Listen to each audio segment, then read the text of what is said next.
Vítam vás ešte raz na tomto webinári ohľadom automatizovanej kontroly kvality. Vidím, že moc viac ľudí sa nepripája, takže buď sa pripoja počas tohto webinára, alebo dostanú záznam. Takže, moje meno je Richard Sonoga, som technik pre 3D scan vo firme Solid Vision na slovenskej pobočke v Trnave a dnes vám budem rozprávať o automatizovanej kontrole kvality. Najskôr si ale povieme niečo o spoločnosti Solid Vision, pre tých, ktorí nevedia. Firma Solid Vision je na trhu od roku 2002, má viac než 80 zamestnancov a sústredí sa na poskytovanie technickej podpory a služieb strojárskym podnikom.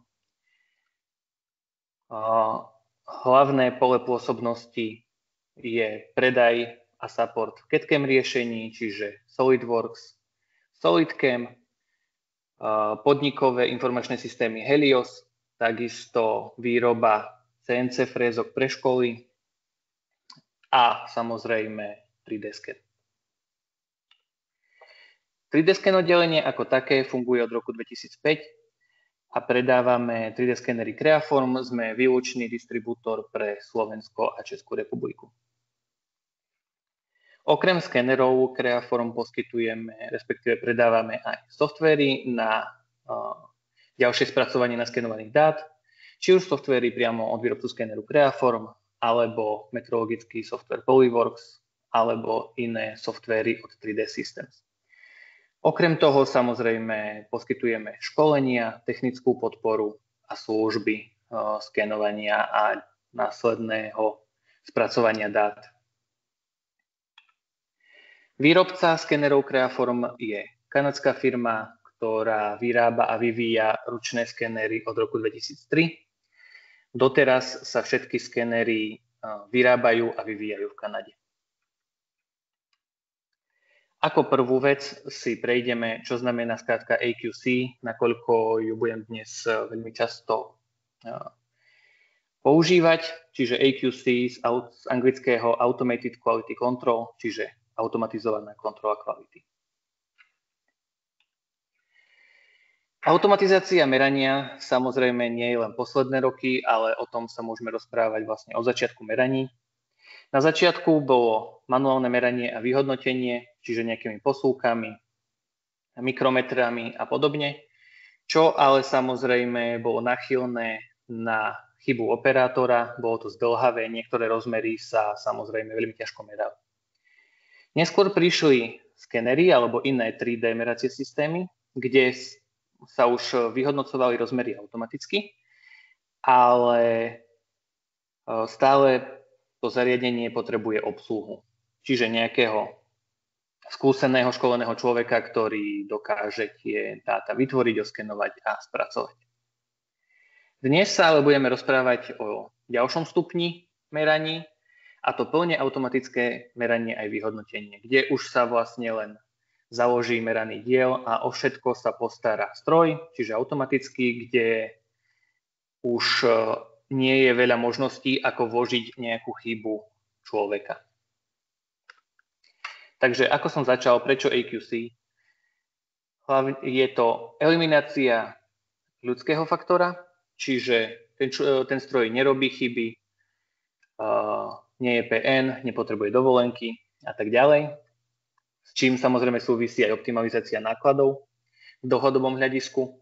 Takisto je to zvýšená spoľahlivosť, nakoľko, ako som vravel, ten stroj nie je unavený a vykonáva stále ten jeden proces, ktorý je už vyladený. Tým, že je ten proces vyladený, samozrejme trvá o dosť kratšie ako ručné skenovanie. Tým pádom si môžeme dovoliť kontrolovať 100% výroby.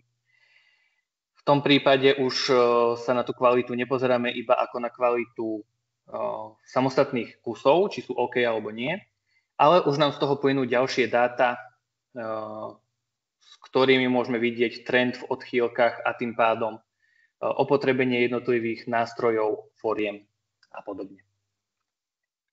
Pozrieme si video, ako takéto nasadenie a programovanie funguje. Ďalej si to pozrieme.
Tak ako sme videli vo videu, prvým krokom je naprogramovanie robota, ktoré môžeme urobiť buď výberom plochy, hrany, nejakého bodu, alebo tú dráhu vytvoriť ručne. S tým, že jednotlivé dráhy už software spojí automaticky, vyráta ich tak, aby optimalizoval čas skenovania, takže sa snaží urobiť čo najrýchlejšiu dráhu. Samozrejme, popri tom kontroluje kolízie. A na konci nám ostane pekná dráha na skenovanie všetkého, čo potrebujeme. Druhý krok je simulácia, kde si už tú nami vytvorenú dráhu odsimulujeme, či máme všetko skenované, čo chceme, akú máme kvalitu skenu, takisto čas skenovania a celkovo, či nám táto dráha vyhovuje. Takisto skontrolujeme ešte raz kolízie. Ak nám táto dráha vyhovuje, vieme tento program zverifikovať. Tretím krokom je už samostatné skenovanie, čiže nasadenie do prevádzky, kde po založení dielu robot automaticky oskenuje náš diel touto dráhou, ktorú sme si vytvorili a odošle dáta na spracovanie do metrologického softvéru. Tento metrologický softvér samozrejme automaticky vyhodnotí všetky namerané dáta podľa vopred pripraveného meracieho programu a vyexportuje report či už ako PDF, ako ste zvyknutí z klasických meračiek, alebo v nejakom inom formáte, prípadne priamo do serveru alebo hlavného systému firmy Hali Quality. Používame vyhodnocovacie softvery buď Creaform Inspection, alebo Polyworks, alebo Metrolog X4. Pri programovaní robotov tento proces môžeme rozdeliť na 3 typy. Prvý typ je, ak máme robota Fanuc, s ktorým spolupracuje priamo Creaform. V tomto prípade funguje všetko, čo sme videli vo videu. Čiže máme digitálne dvojča, offline naprogramujeme presne z CAD modelu, čo chceme merať, on tú dráhu sfinalizuje, vymyslí, skontroluje dráhy a kolízie. S tým, že v tomto prípade sa tieto dráhy odosielajú priamo do robota, tým, že software Creaform komunikuje priamo s robotom. Nie je potrebné nejaké ďalšie programovanie toho robota na inej úrovni. Vtedy používame samozrejme časti softwareu Creaform OS Plan a Execute. Plan je na tvorbu dráh a Execute je už samozrejme ten funkčný, kde to meranie už prebieha. Druhý typ je Takisto Creaform Plan, ale už nie Creaform Execute, ale IO modul. Toto sa vzťahuje na roboty Universal Robots a KUKA, kde stále máme digitálne dvojča, vieme si naprogramovať dráhu offline tým, že na CAD modely vyberiem prvky, plochy, čo len chcem, ale je tu rozdiel, že dráha sa prenáša do robota externe a komunikuje to cez IO modul. To znamená, že počítač pošle nejaký signál do robota a robot naspäť do počítača s tým, že už je trochu potrebné programovanie robota, pretože v robote sa musia vytvoriť podprogramy na ovládanie skenera a komunikáciu s tým IO modulom. Treťou skupinou sú už úplne iné roboty, ktoré nemajú ktoré nie sú implementované do Creaform OS Plan a tým pádom ich treba naprogramovať buď ručne na mieste, alebo pomocou nejakých externých offline programovacích softvérov a komunikujú zase cez IO modul. Prejdeme si ďalej základné typy riešení Creaform. Ide o CubeR, Automation Kit, custom riešenia a v neposlednom rade skener s rotačným stolom. Riešenie CubeR je kompletné riešenie od Creaformu, ktoré sa rýchlo integruje tým, že je kompletné, to je taká skladačka. Môže obsahovať oplotenie, nemusí, vidíme aj dve typy oplotení. Nosnosť rotačného stola je 1,5 tony. Používa sa skener Creaform Metrascan s Optotrackom a ako som vravel, najväčšia devíza tohto riešenia je jeho rýchla integrácia, keďže je to kompletný produkt. Priemyselné roboty, ktoré používajú toto riešenie, majú výhody hlavne v rýchlosti, dosahu a odolnosti, nakoľko sú naozaj odolné a dlhé, ale ich nevýhoda je v tom, že potrebujú oplotenie kvôli bezpečnosti. Pozrieme si na videu takýto proces merania v bunke CubeR, kde vidíme, že to oplotenie nie je také, ako bolo na obrázkoch, ale je doplnené nejaké iné. Vidíme, ako priemyselný robot skenuje diel pomocou skeneru Metrascan a vľavo hore Optotrack ho sleduje. Tento systém má veľkú výhodu v tom, že nepotrebujeme na diel lepiť referenčné body, nakoľko sa to celé referencuje pomocou tohto Optotracku. V tomto prípade ale vidíme, že na prípravku sú referenčné body. Tie slúžia na dynamické referencovanie, takže počas skenovania sa môže pohybovať diel voči tomu Optotracku ako chce. Pomáha to samozrejme dostupnosti, takže vieme oskenovať ten diel celý, respektíve z viacerých uhlov, plus ten rotačný stôl pomáha zrýchľovať celý ten proces, nakoľko pomáha približovať sa k skeneru a tým pádom je to skenovanie rýchlejšie. Vpravo vidíme samozrejme výsledný sken z tohto procesu. V požadovanej kvalite.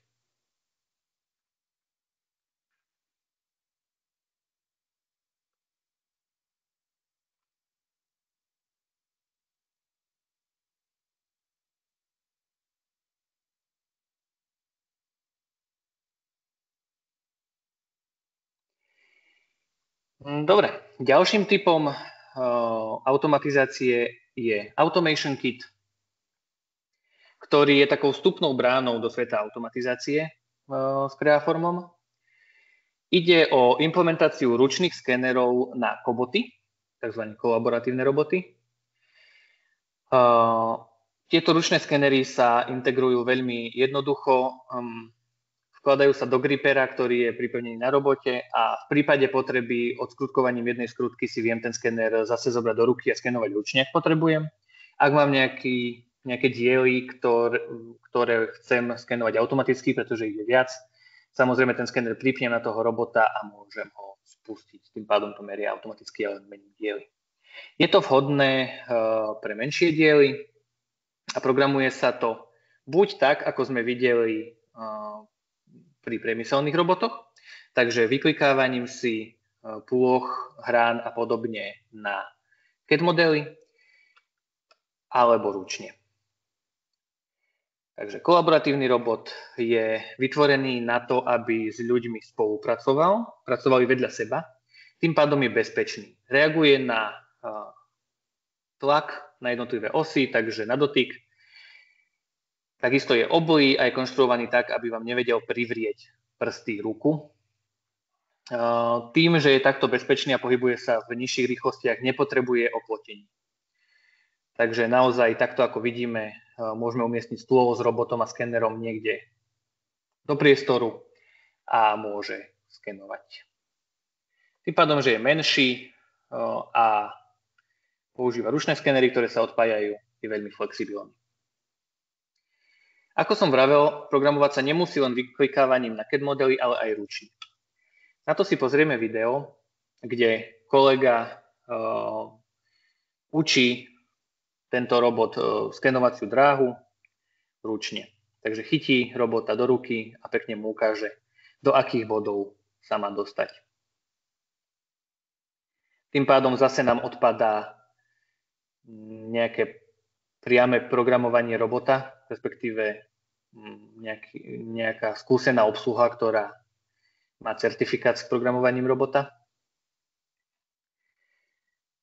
kde toto zvládne naozaj každý. Vidíme, že nastavil si robota do pozície, dal si pridať bod a následne túto jeho dráhu spustí priamo zo softvéru Creaform v tomto prípade.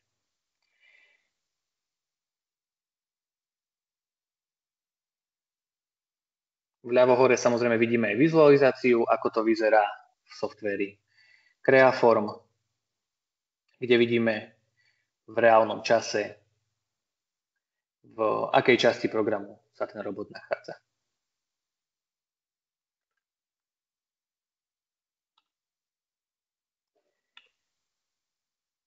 V tomto videu si vieme pozrieť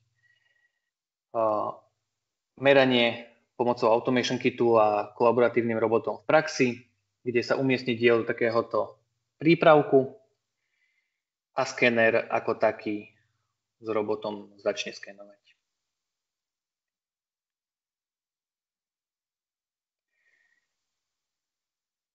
Vľavo v okne samozrejme vidíme, ako už ten skener naberá dáta, v tomto prípade zozadu a zhora.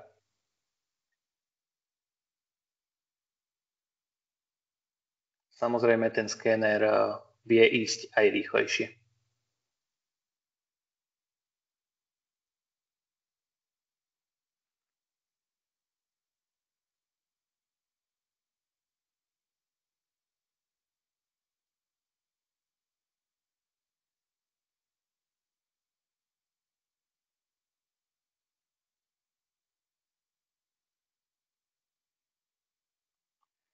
Samozrejme, sken, ako vidíme vľavo, skenuje sa iba diel, ktorý sa orezáva na základe CAD modelu. Takže všetko, čo je od CAD modelu na určitú vzdialenosť, ktorú si predtým nastavíme, všetko sa odmaže a ostaneme teda iba pekný sken môjho dielu. Po skenovaní sa samozrejme tento diel vyhodnotí, či už farebnou mapou alebo nejakými inými rozmermi. Samozrejme veľmi jednoduchá výmena dielov, kde ten diel vezmem, dám tam iný a spustím skenovanie zase. Takže pre operátora je tam práca vlastne v tom mení diel. Ďalší typ riešenia je samozrejme custom, kde sú to úplne riešenia na mieru, takže tu už vieme pracovať s rôznymi priestormi, integrovať toto riešenie priamo do výrobnej linky, používať rôzne typy robotov podľa toho, aká fabrika aké roboty používa a vymyslieť tam prakticky čokoľvek, či už zavesenie robota na strop alebo nejaké iné zvláštne scenáre a rozloženie toho pracoviska. Posledným typom automatizácie je už automatizácia bez robota, ktorá je menej sofistikovaná, lacnejšia, jednoduchá.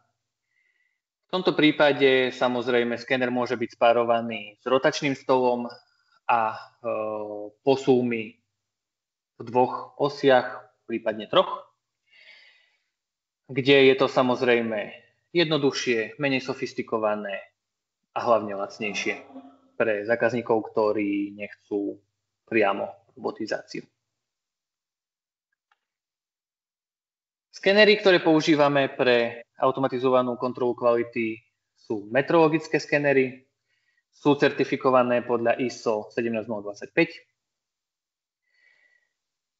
Ako prvý je Handyscan, ktorý je určený hlavne pre koboty, keďže je to ručný skener. Potrebuje referenčné body, či už na diely alebo na prípravku. Bez nich sa to skenovanie ani nezapne. Presnosť má od 12 mikrónov.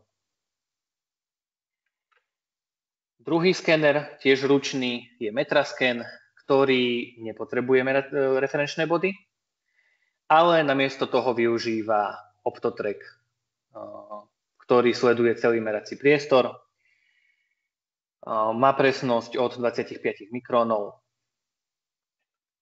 a taktiež je vhodný hlavne pre koboty.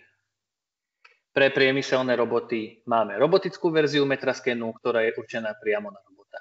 Má zosilnenú konštrukciu, tá konštrukcia je odpružená, pretože priemyselné roboty vedia urobiť dosť veľké preťaženie tomu skeneru pri obrátkach, zrýchlení, spomalení a presnosť má rovnakú ako klasický ručný Metrascan.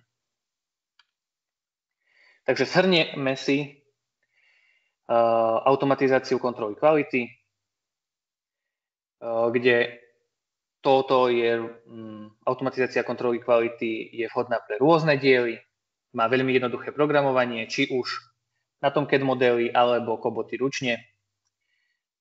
Vieme ich veľmi rýchlo integrovať. V konečnom dôsledku usporí čas skenovania a merania, takisto náklady kvôli chybovosti. A ako som vravel, je možná 100% kontrola výroby s tým, že viem sledovať trendy, odchýlok a opotrebenie foriem a nástrojov. Ďakujem teda za pozornosť. Momentálne máme priestor na otázky, takže kľudne môžete napísať otázky, ak vás niečo zaujíma. Ak si na niečo spomeniete neskôr, alebo si budete chcieť objednať alebo dohodnúť prezentáciu alebo nejakú konzultáciu, kľudne píšte na 3dscan@solidvision.cz alebo vás pozývam na našu webovú stránku 3D skenovanie